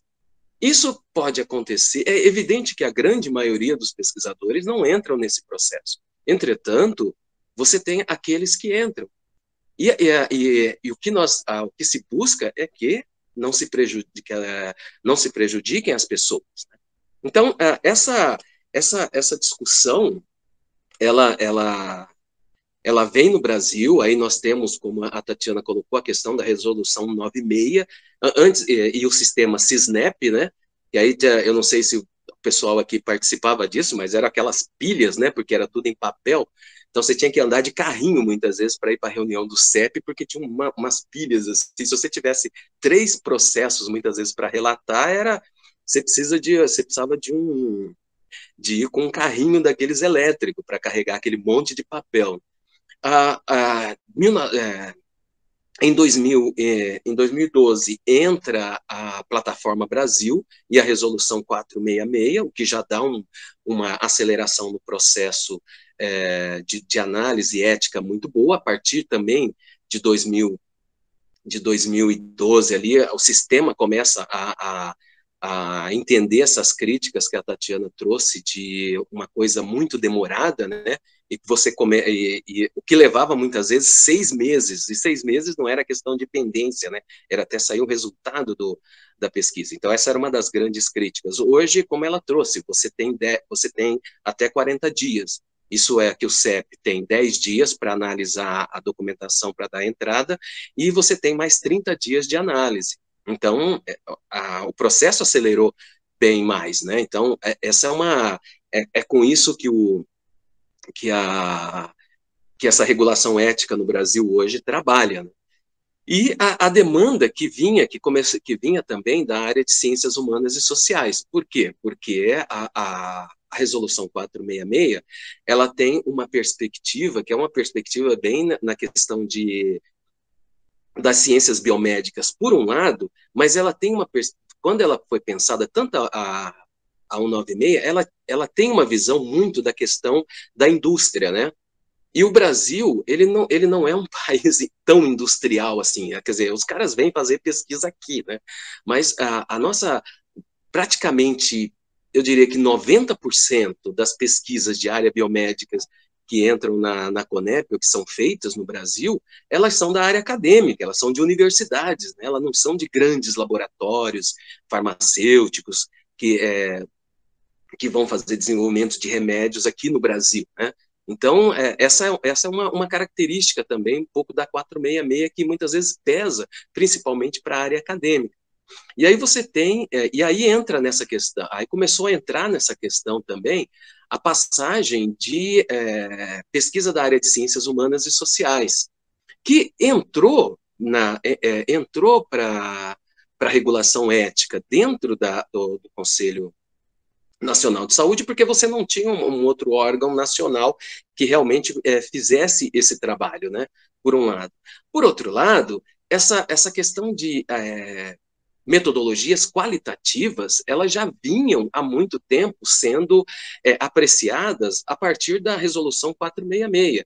Em especial, por exemplo, muitas vezes na área de psicologia ou na área de enfermagem, principalmente, né? A enfermagem, ela tem uma tradição ali também, algumas questões biomédicas, mas uma grande parte da pesquisa realmente em enfermagem é pesquisa qualitativa, não são pesquisas randomizadas, duplo cego, diversas fases, nada disso. São pesquisas qualitativas e que utilizam metodologia de pesquisas, metodologias qualitativas, de pesquisas qualitativas características da área de ciências humanas e sociais, mas que sempre foram analisados pela 466. Um pouco o que a Tatiana traz é essa questão da quando, por exemplo, o meio editorial, a partir de uma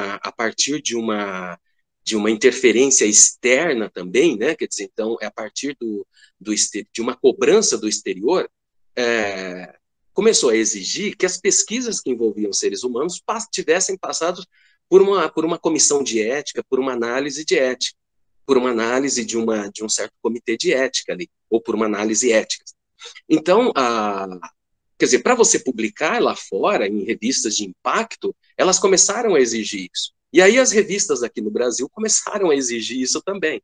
Só que nós não estávamos acostumados a isso, né? E muitas vezes nós nem vemos o perigo, da mesma forma que aqueles caras de Tuskegee não viam o perigo de você selecionar algumas pessoas, umas 600 pessoas, e ficar com elas durante 40 anos sem tratar, e proibindo o serviço de saúde de tratá-las, porque elas faziam parte da pesquisa, e nesse sentido, como fazendo parte da pesquisa, elas estavam contribuindo para a construção do conhecimento no mundo, isso, aquilo, outro. A mesma forma, nós, muitas vezes, da área de ciências humanas e sociais, não vemos os riscos que as pessoas podem sofrer com aquilo que nós fazemos. E muitas vezes você tem essa reação, né? Então, a partir dessas demandas, e em discussão com as próprias associações da área de ciências humanas e sociais, a CONEP ali ficou, acho que uns 3, 4 anos discutindo essa questão de uma resolução específica para a área de ciências humanas, e no final realmente saiu a resolução 510. Um pouco que a Tatiana também trouxe, eu estou repisando muito do que ela trouxe aqui, a 510, e aí também com a 510, a CONEP trouxe também uma carta, tem ali naquela parte agora é uma carta de 2017, na qual ela dá os direcionamentos de como você você inserir o seu projeto de pesquisa na plataforma Brasil, diferente da questão, muitas vezes, de pesquisas da área de biomédicas, né? Então, muitas vezes, você tem, muitas vezes alguns CEPs até cobram isso, né? De ciências humanas, em pesquisas de ciências humanas e sociais. Essa questão, muitas vezes, de critério de inclusão e de exclusão, essa questão do tamanho da amostra. Então, você tem na plataforma que você tem que colocar o tamanho da amostra, porque numa pesquisa biomédica você precisa disso, né? Você tem o seu N ali, tu diz, ó, numa pesquisa qualitativa, não necessariamente, principalmente se você for fazer aquela de bola de neve. Então, você tem uma construção diferente. Então, nesse sentido, a questão do financiamento também, né, que o pessoal trouxe, isso gerava um problema também, mas hoje você não tem, hoje já foi resolvido, né, principalmente se você tiver agência de fomento, não há necessidade de assinatura do patrocinador, né? Então, isso é já um diferencial ali, não só na 510, mas para qualquer projeto que for entrar pela plataforma lá. Ela traz, então, ela traz essa questão. Então, se você não sabe qual que vai ser o seu N, você coloca 0 lá, porque a plataforma exige isso. Então, já foi isso. Espera-se que até esse ano, ou até o final desse ano, vamos pensar assim, que mais tardar até o final desse ano, já esteja disponível uma nova plataforma Brasil. E, junto com uma nova plataforma Brasil, vai estar disponível uma nova forma de submissão de protocolos de pesquisa nessa plataforma. Então, isso vai ser uma mudança bem radical que vai ser feita no próprio processo de submissão. Mas isso passou por consulta pública no ano passado. Houve uma série de contribuições ali nesse processo. Então, isso agora já está um pouco assim, mais na questão da funcionalidade, né, de adequar a plataforma a esse novo sistema de submissão de protocolos, né? Então, o sistema ele está se modernizando, né? Ele está se agilizando, em especial com essa nova secretaria executiva, né, da Conep, que tem uma visão assim da perspectiva educativa e da perspectiva principalmente informativa muito grande.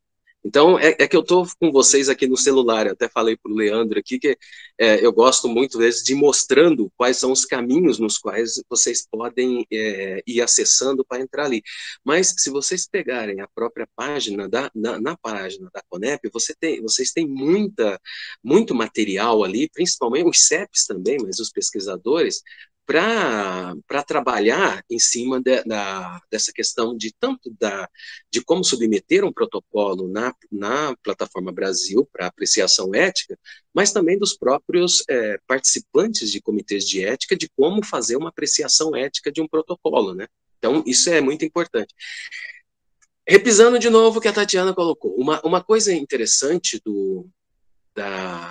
que a 510 traz é essa questão, essa mudança, né?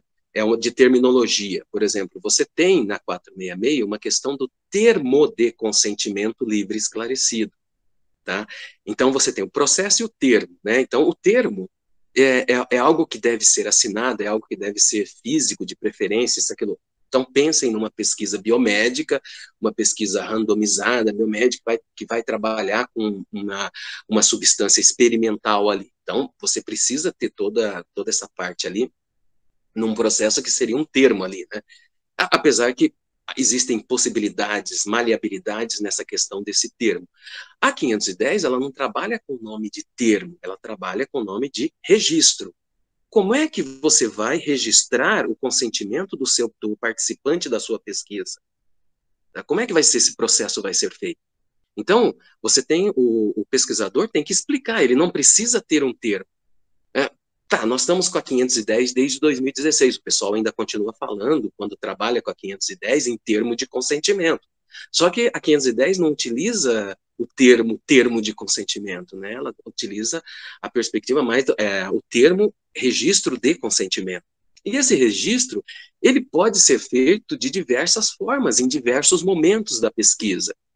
Tá? Então, é uma questão sempre do pesquisador estabelecer como é que ele vai obter esse consentimento, como é que ele vai esclarecer o participante da pesquisa dele, e ele vai obter o consentimento desse participante, e explicar isso de uma forma objetiva e clara para o CEP. E aí o CEP vai considerar se esse tipo de registro é pertinente ou não, dá para ser feito ou não, ou se ele garante realmente o devido esclarecimento do possível participante de pesquisa. Então, essa é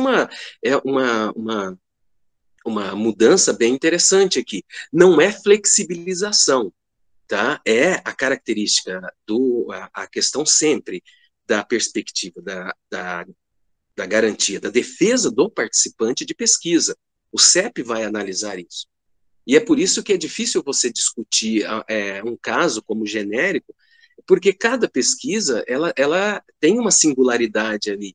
E é isso é por isso que o parecer, como disse a própria Tatiana, o parecer é do CEP. O parecer não é do parecerista. Porque a Tatiana trouxe uma coisa muito nesse sentido assim, o pesquisador quer saber quem é o parecerista. Não, o parecerista é aquele que fez. Mas a responsabilidade não é do parecerista, é do CEP, é do colegiado do Comitê de Ética. Isso por quê? Porque muitas vezes alguns pareceristas também acham que o parecer é dele. E se não for aquilo que ele colocou, ele não aceita. Então, é um ponto, algumas questões importantes que devem ser colocadas, né? E nessa perspectiva, eu acho que assim, a 510 vem trazer um ponto importante para a regulação ética em pesquisa envolvendo seres humanos na área de ciências humanas e sociais. Ela vem também trazer a discussão nessa área sobre diretrizes éticas para a garantia de participantes de pesquisas. Tá? A terminologia participante de pesquisa, muitas vezes, para a gente da academia, é diferenciada, né? Por quê? Porque antigamente, quando a gente falava, quem está participando dessa pesquisa? É o pesquisador tal, os alunos tais e tais. você não via aqueles que você ia utilizar os dados ou o material genético como participante, né? Então, essa discussão sobre a regulação ética no Brasil, ela caminha muito interessante, né? De objeto de estudo, ela passou para sujeito de estudo e hoje ela está como participante de estudo. Isso é um processo ético, esse é um desenvolvimento ético e inclusivo muito importante aqui. Agora, se isso vai ser feito no Ministério da Saúde, tá no Ministério da Educação, ou está onde, acho que isso não importa. A questão é que o participante de pesquisa tenha uma garantia ética, tenha os seus direitos, ele tenha a questão principalmente do esclarecimento dele garantido ali na pesquisa, né? Então, eu acho que eu já devo ter ido além do meu tempo, ou estou chegando no meu tempo, mas estamos aí, estamos nessa questão. Tá? Mas, então, eu encerro por aqui. Eu não precisei passar slide, até que ficou bonitinho, ficou só a questão. Aí, no final das contas, valeu. É mais esse processo, acho que, de conversa mesmo e de discussão que a gente tem que ter aqui, principalmente em relação a essa questão de ética em pesquisa de ética em pesquisa de forma geral no Brasil, né? Só para lembrar uma coisa que eu tinha falado, né? Os animais, eles têm um marco legal, né, sobre pesquisa envolvendo animais. Os seres humanos não têm. Nós não temos um marco legal no Brasil, uma lei no Brasil que fale ou discuta sobre o participante de pesquisa, né, aqueles que participam de pesquisa, ou a ética em pesquisa no Brasil. Então, isso está na Câmara, lá tem uma discussão muito interessante lá, mas vamos ver para onde essa discussão vai ainda, né? Mas caminha-se para o Brasil ter pelo menos um marco legal, né? Da mesma forma que os animais têm, os outros animais têm, né? Nós temos também um marco legal para nós. Eu encerro aqui, porque se vocês me deixarem falando, nós vamos até meia-noite aqui. Então, desculpem ter passado aí.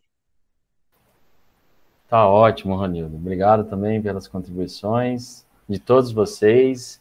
Há temas bastante importantes aqui que foram tratados, temas que indicam também que vários aspectos precisam ser avançados ainda, já avançamos, como todos bem colocaram, mas há ainda questões que necessitam de um maior apuramento e uma qualificação mais adequada e ética também, né, dos próprios comitês e de suas atuações, né? Bom, temos aqui algumas questões que foram selecionadas a partir da nossa transmissão pelo YouTube, e nós temos aí 30 minutos para essas respostas, o que vai dar aí em torno de 10 minutos para cada participante. Eu vou tentar organizar isso. E como eu tenho aqui, tem algumas questões por palestrantes, eu acho que seria melhor começar com as perguntas para o professor José Guimarães, porque aí a gente já centra mais nele, fica nos 10 minutos e podemos nos apropriarmos mais das suas contribuições. Tem uma primeira pergunta aqui do Ailton Guilherme. Ele diz o seguinte: concordo com as ponderações do professor Guimarães, contudo, esse bom senso só não efetivamente mudaria quando os editais de concursos públicos ou de concessões de bolsas de doutorado ou pós-doc não usassem como métrica a quantidade de artigos? Além disso, existe algum movimento visando mudar essa realidade? O Carlos Sérgio pergunta: gostaria que o professor comentasse um pouco sobre a citação ou APUD? A Fernanda Bernardo pergunta: professor José Augusto, esses problemas éticos de coautoria, convidado, pressionado, orientação, etc., e os outros problemas éticos comentados são passíveis de penalização judicial ou por algum órgão? E o professor Amadeu Bego pergunta: José Augusto, como fica a questão da autoridade e coautoria nas pesquisas da área de educação que são colaborativas, como pesquisação, pesquisa participante, etc. Os critérios da área dura não seriam um tanto arbitrárias para essa definição? São as perguntas que surgiram aqui para o professor José Guimarães.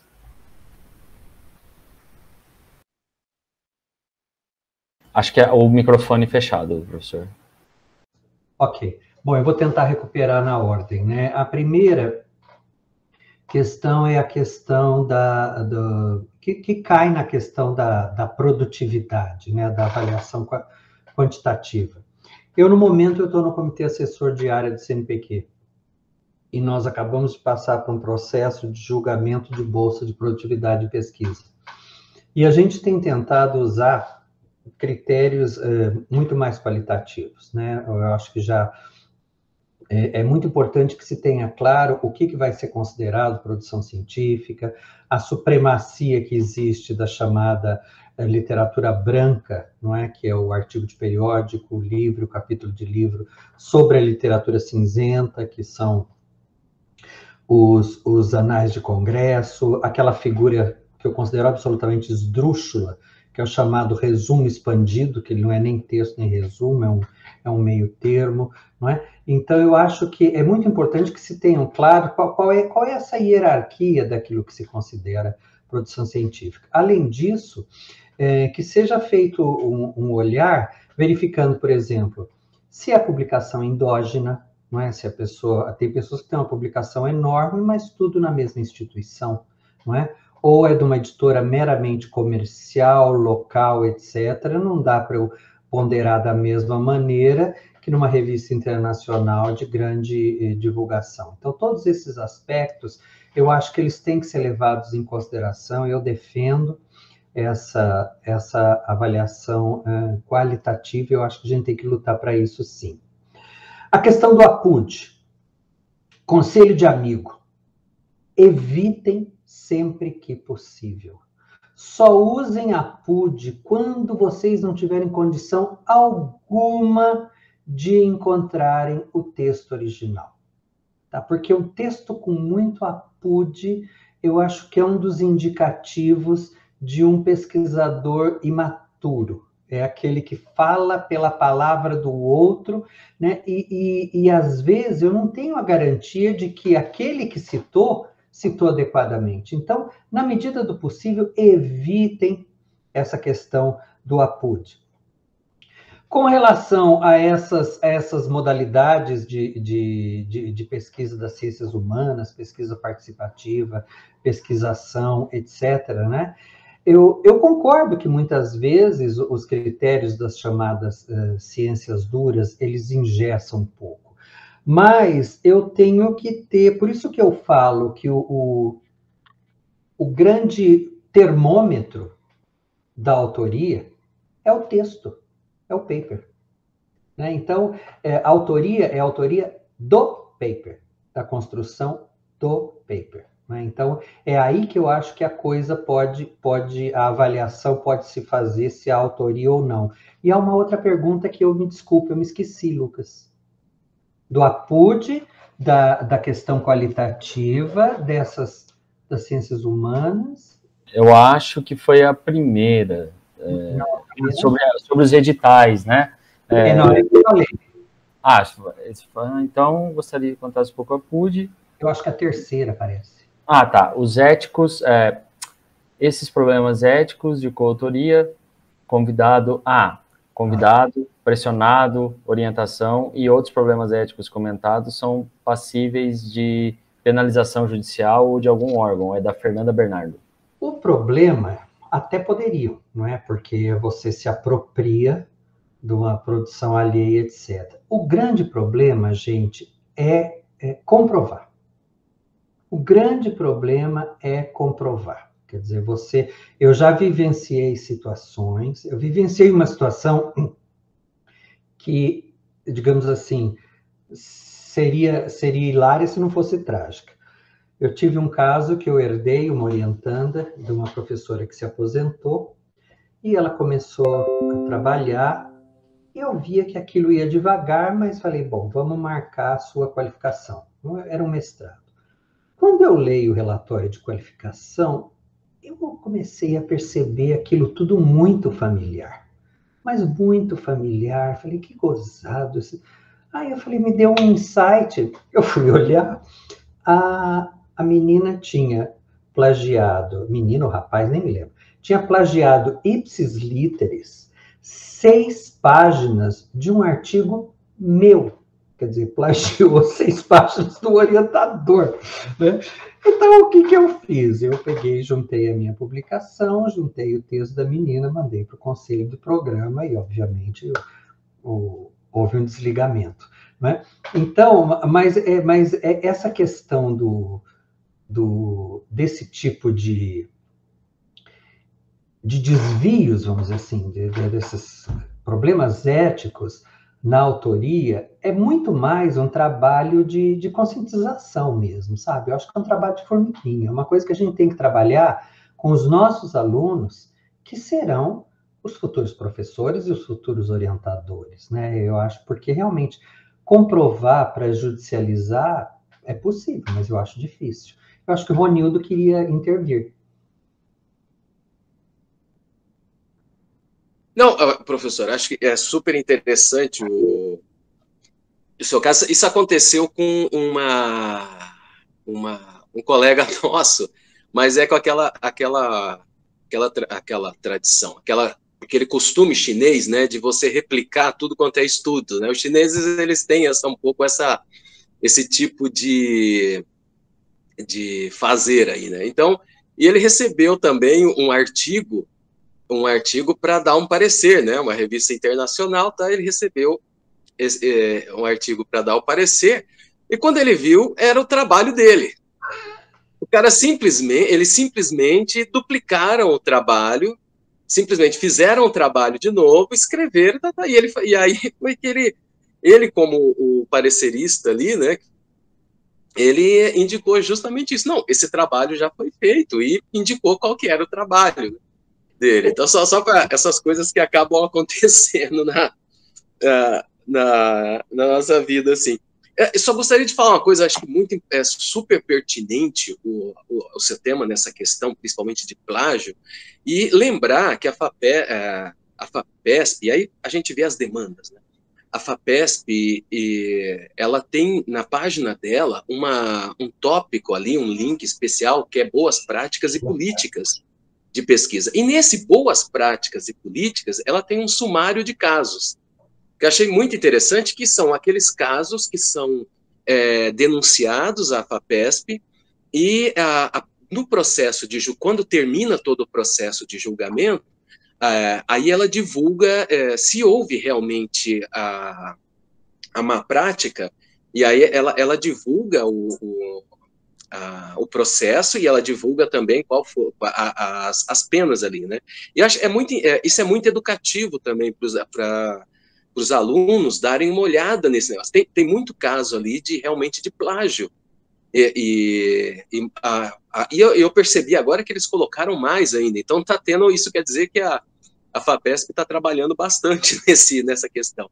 Eu achei muito interessante essa questão da FAPESP, porque acho que há uns 5 anos, né, que começou essa questão assim. Você tem as más práticas, você tem aqueles pesquisadores que utilizam de artimanhas para fazer o trabalho dele, ainda mais que tem com financiamento público. E aí, o que acontece depois? A sociedade não tem um retorno disso. Eu lembro que houve uma discussão no Canadá justamente sobre a revelação do nome dos pesquisadores, né? Mas eu acho que a FAPESP, eu achei bem interessante essa questão da forma como a FAPESP faz, que ela divulga na página o processo, e esse processo tem um tempo ali, né? Acho que, eu não sei se são de 24 meses, alguma coisa assim, passando esse período, eles retiram ali, né? Então você tem o período de punição, muitas vezes, e depois... só para fazer um acréscimo à sua apresentação, que acho que é muito importante para a área acadêmica. Já que você falou da FAPESP, foi muito importante mesmo, Ronildo. Essa questão das boas práticas da FAPESP, eu sugiro também que, inclusive, que os professores discutam com os alunos. Na revista Pesquisa da FAPESP, existe uma seção chamada Boas Práticas, né? E cada mês eles mostram um problema das boas práticas. E um site que eu gosto muito de consultar é o Retraction Watch, né, que vai mostrar realmente aqueles casos das pessoas que se retrataram porque tiveram... E a gente vai percebendo uma infinidade, né, de casos. Mas eu acho que isso é um trabalho realmente assim educativo, e esse é o papel nosso de orientador, né? Eu acho que é a orientação que vai além do conteúdo da tese ou da dissertação, é a orientação daquilo que a gente chama de scholar literacy, né? Quer dizer, é a capacidade de produzir cientificamente, né?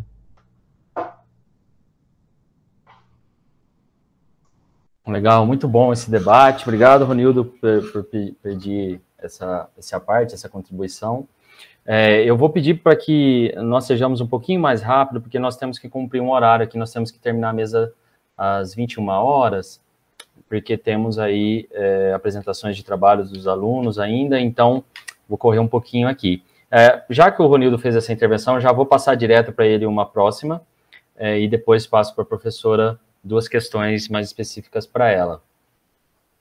O professor Amadeu Bego, ele pergunta, professor, se o senhor poderia comentar um pouco sobre o parágrafo único do artigo 1º da Resolução 510, aquele que trata sobre as pesquisas de opinião pública como participantes não identificados, né, que eles não podem ser registrados, né, nesse caso. Se você quiser, eu posso também aqui, ó, deixa eu colocar a pergunta aqui, eu já coloquei o parágrafo único aqui.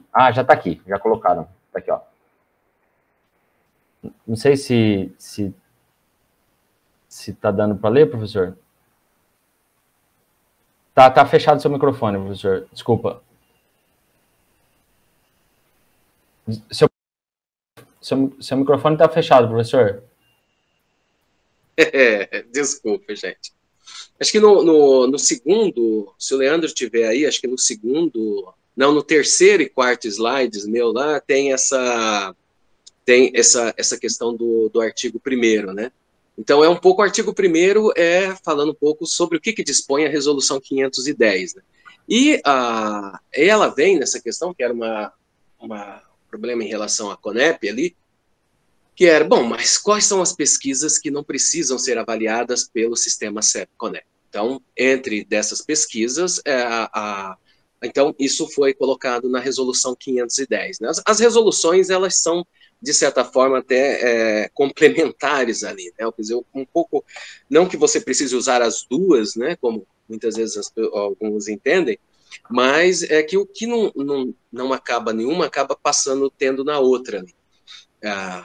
Quando não é coberto. Isso aí é o último artigo da Resolução 510. Então, não serão registradas nem avaliadas pelo sistema, pesquisa de opinião pública com participantes não identificados.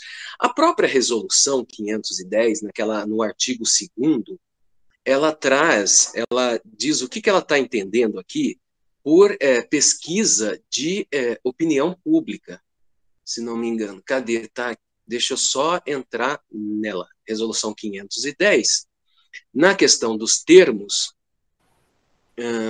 artigo 1º, aí você vai lá, artigo 2º, informações, danos, esclarecimentos, estigmatização, pesquisa de opinião pública. Então, é aquela consulta verbal ou escrita de caráter pontual, quer dizer, sobre um tema ali, realizada por meio de metodologia específica, através da qual o participante é convidado a expressar a sua referência, avaliação e ou sentido que atribui a temas, atuação de pessoas e organizações ou a produtos e serviços, sem possibilidade de identificação do participante.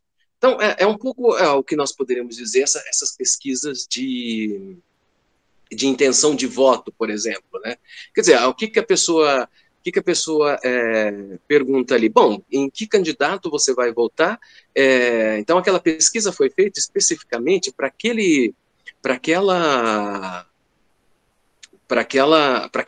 objetivo ali, né? Então, levantar quais são as intenções de voto das pessoas. Eu não vou fazer outras inquirições fora desse único objetivo que eu tenho ali.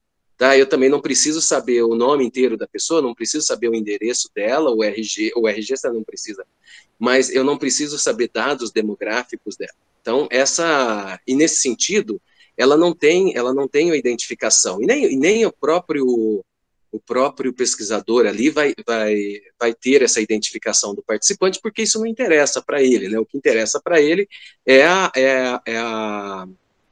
fazer aquele levantamento pontual que ele está buscando ali. Então, é aquilo que nós vamos chamar de pesquisa de opinião pública, que está já na própria resolução, né? Certo. Desculpa, só para, se eu puder terminar um pouquinho mais rápido, de forma bem sintética, que a gente tem que cumprir o horário. Desculpa, perdão por ter que ser... não, é isso. Então, é um pouco isso que eu poderia falar, assim, né, de uma forma sintética. Não é aquela pesquisa que você vai fazer e você fala que você não vai pegar o nome da pessoa, né, das pessoas. Você vai fazer uma pesquisa acadêmica e você não vou pegar o nome da pessoa. Tá, mas é possível identificar essa pessoa? Tá? A nossa questão sempre de pesquisa acadêmica, se ela envolve alguma coleta de dados com pessoas, passa no CEP. Isso vai te evitar problemas depois em relação, muitas vezes, a ter que ficar dando explicações para editor de revista, uma série de coisas aí, que isso facilita o caminho. Então, a apreciação ética, ela é sempre bem-vinda, e o CEP também pode dizer também, olha, essa pesquisa, ela não é uma pesquisa que precise passar pelo sistema CEP-CONEP. Você tendo isso, já é uma garantia, já é um caminho mais fácil também para a submissão em publicações, né? É o que eu posso dizer aqui.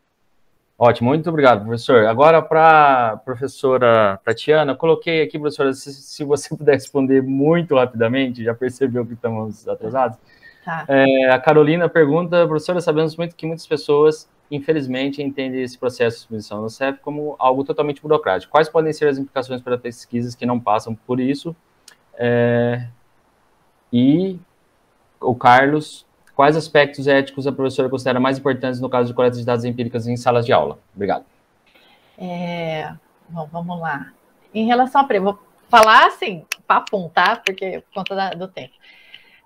Quais as implicações de não passar pelo CEP, né? Hoje que eu identifico, dependendo de onde você quiser publicar, você não vai conseguir publicar, né? Por conta da exigência da revista, da avaliação ética.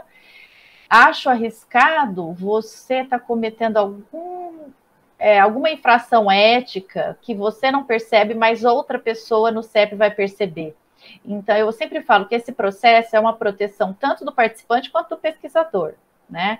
E a ausência dessa avaliação te coloca mais em risco e coloca mais em risco as pessoas, né? Então, assim, de maneira muito geral, é isso que eu tenho para te falar. Em relação à pergunta do Carlos, quais aspectos éticos eu considero mais importantes no caso de coleta em sala de aula?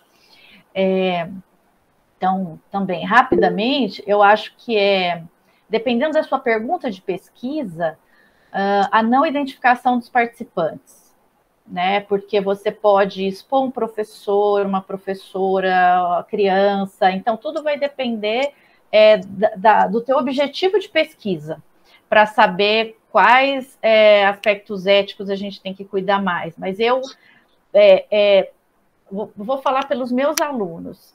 A gente trabalha com questões de pesquisa que eu não identifico o nome da escola, nem as pessoas não são identificadas, muitas vezes nem a cidade onde eu fiz a pesquisa, porque se eu estou olhando 5 escolas estaduais, por exemplo, de Jaboticabal, dependendo de como eu tiver apresentado dados, as pessoas vão identificar a escola. Isso também pode trazer impactos para a escola. Então, para as minhas pesquisas, não faz diferença se eu estou pesquisando Jaboticabal, Araraquara ou Franca, né? Então, por isso, eu acabo tomando muito cuidado com isso. Acho que é isso, né? Ótimo, Ô, Tatiana. Lucas. Excelente. Pois não, Lucas, deixa eu só complementar um negócio que a Tatiana colocou, que eu acho que eu vi em algumas pesquisas de química, principalmente na área da educação, que muitas vezes que a pessoa entende que quem tem que dar o consentimento é o diretor da escola e o professor, muitas vezes. E não é. O consentimento para participar, para fazer uma pesquisa em escola, tem que ser dado pelos pais do aluno e ter o assentimento da criança para participar daquela pesquisa também, né? Porque muitas vezes a gente vê, eu já vi alguns, na questão muitas vezes daquela disponibilização do TCC de vocês ali, eu vi umas coisas assim, o pesquisador, então foi obtido o consentimento do diretor da escola e do professor, mas e dos pais e da criança? A criança está esclarecida de que ela está participando daquela pesquisa? Tá? Desculpa, eu não falo mais nada, hein? Tá, obrigado. Não, Tatiana. perfeito, eu tinha esquecido das crianças, meu Deus.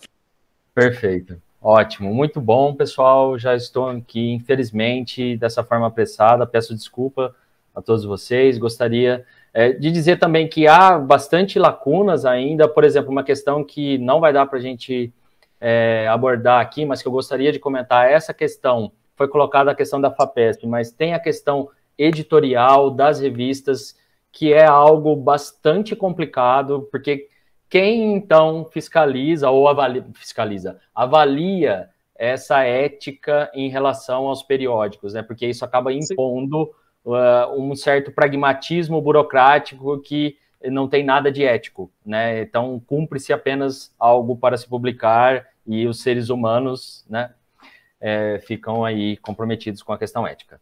Então, essa é uma questão importante que fica aí para outras oportunidades e debates. Marcar outro encontro, né? Muito bom, isso demonstra como que foi muito produtivo. Sim.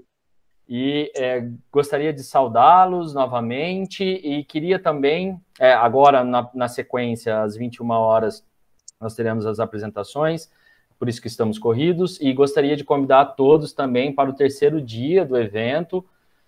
Além das apresentações do trabalho, né, de TCC, teremos a palestra intitulada Sobre as pesquisas de revisão bibliográfica e os estudos do tipo de estado da arte, uma abordagem metodológica, proferida pelo professor Paulo Marcelo Teixeira, às 19 horas. É isso, agradeço a todos os estudantes que deram uma força aí de auxílio técnico para nós, a toda a comissão organizadora, a todos os participantes, a todos os professores. Fiquem bem e até uma próxima oportunidade.